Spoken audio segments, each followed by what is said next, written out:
Are you sick of wondering when your food bill is going to go down? Well, we know, don't we, that the war in Ukraine and rising energy bills both have an impact on cost, but inflation is decreasing, so why aren't we seeing lower prices on the shelves? Yeah, good question. Well, today, supermarket bosses have denied that they've been keeping costs high to boost their profits. They were being grilled by MPs over prices.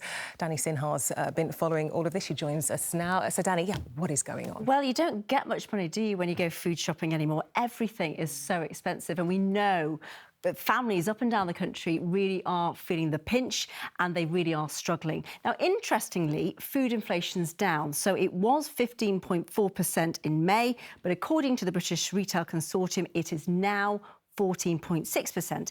And it's a similar story with fresh food. It was 17.2%, but it's now 15.7%. So the price of food is rising more slowly. So some people might say, well, hang on a minute, wholesale costs, they have started to fall in some areas. So why is that not filtering down to customers? And that's the very question that MPs put to senior executives at the top 4 supermarkets today. So Asda, Morrisons, Sainsburys and Tesco's. MPs grilled them and they accused them of profiteering. I should add that all the supermarkets denied that, but let's just have a listen to one exchange. We have not made more profit year on year. We have actually made 7% less profit versus our last financial year. So I think it's important to be clear at the outset on that point, Mr. Chairman.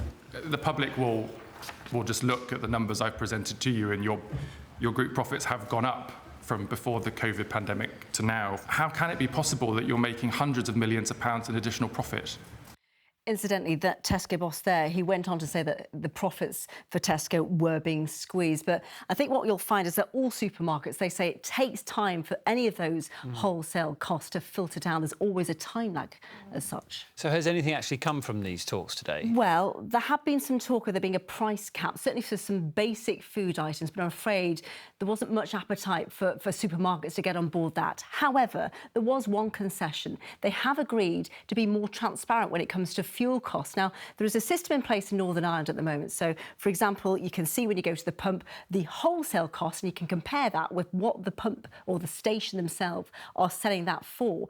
So what they've said today is the UK supermarkets, they've said we will do something similar here. It will be rolled out in the UK. So I think we have to see this as some form of progress. Absolutely.